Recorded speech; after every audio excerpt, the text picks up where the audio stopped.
You know, I never thought I'd be the guy telling a story like this, sitting here in my backyard in Willow Creek, Texas, sipping coffee and shaking my head at how life can turn on a dime, or in this case, on a property line dispute that nearly tore my world apart.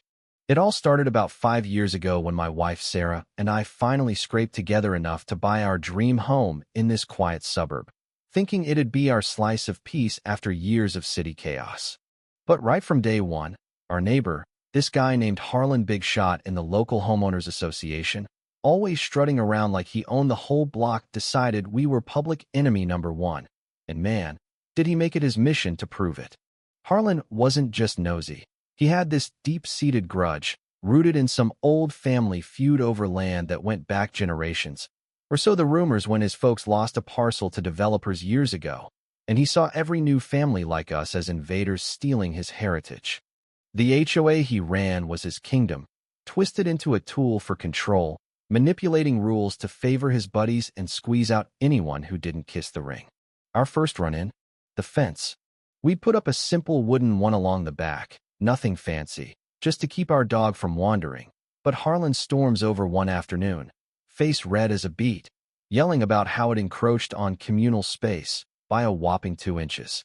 "You think you can just waltz in here and rewrite the map?" he snarled, jabbing a finger at me like I was some criminal. I tried reasoning, showed him the survey papers, even offered to split the cost of a remeasure, but he just smirked, saying, "The HOA decides what's right, not some newbie with fancy documents." That night, Sarah and I sat up late, her worrying about the stress on our kids, me fuming over how this bully hid behind bylaws to feed his ego, all because he couldn't let go of past hurts that had nothing to do with us. Things escalated quick. Harlan started nitpicking everything. Our mailbox color was non-compliant, our lawnmower too loud on Sundays, even reported our kids' lemonade stand as an unauthorized business.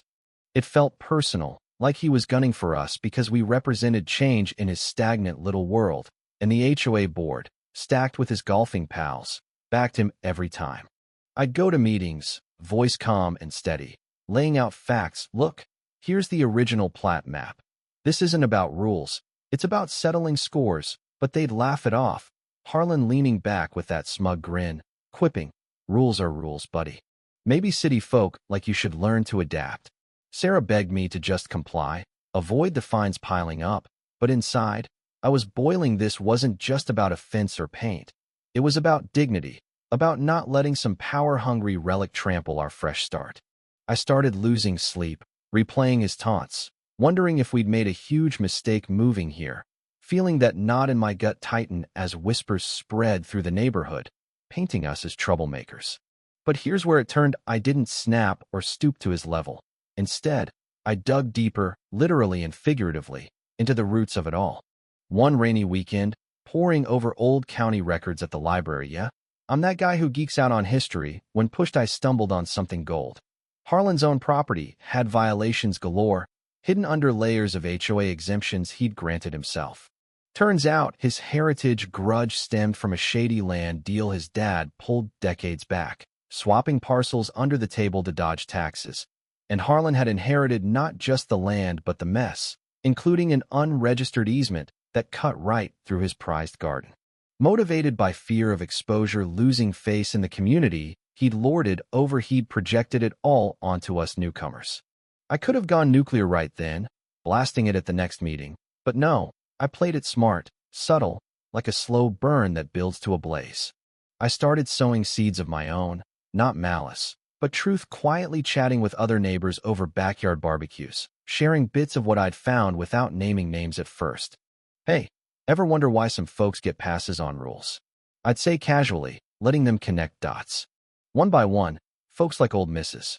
Ellis, who'd been fined for her flower beds while Harlan's overgrown hedges went unchecked, started opening up about their own gripes. It built this underground buzz, people feeling seen for the first time, realizing the HOA wasn't protection but Harlan's personal shield. Then came the counterpunch. At the annual HOA election, which he'd always rigged by discouraging votes, I rallied a quiet coalition, nominating a fair-minded retiree named Carla, who'd lost her husband to stress from similar battles. Harlan didn't see it coming. He sauntered into that packed community hall, expecting his usual coronation, but when the votes tallied, his face drained white as I stood up, calm as could be, and presented the records not accusing, just factual. We've all been playing by rules that aren't applied evenly.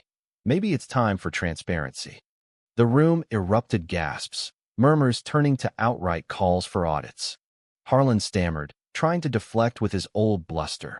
This is sabotage. You outsiders don't understand our traditions. But it was too late. The mask cracked, revealing the scared man underneath, clinging to power to bury his family's skeletons.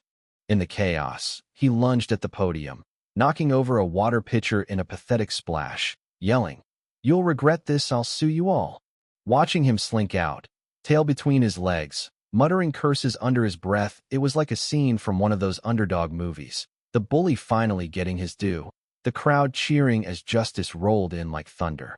In the end, we didn't just win. The whole neighborhood breathed easier new rules, fair enforcement, even a community garden on that disputed easement, turning old wounds into something green and growing. Harlan sold his place quietly, moved to some condo downtown, last I heard, still grumbling about ungrateful folks. Sarah and I, we planted our roots deeper, our kids thriving without that shadow. But looking back, it makes you wonder, was it all just petty payback, or something bigger, like reaping what you sow? Harlan planted seeds of division, manipulation, all to protect his fragile pride, and harvested isolation. Me? I chose patience, truth over vengeance, and it bloomed into real change. Yet, part of me questions, did I go too far, exposing a man's past to win the present? Was it justice, or just another layer of the same game? Life's messy like that, no clear heroes or villains, just people navigating grudges and growth. What do you think? Drop a comment below. Was Harlan the real victim of his own making, or did I cross a line in the name of fairness? Share your stories of neighborhood drama or HOA nightmares. Let's talk about where justice ends and revenge begins. If this hit home, hit that like button, subscribe for more real talk tales, and share with a friend who's dealing with their own backyard battles. Thanks for listening. Until next time, keep planting good seeds out there.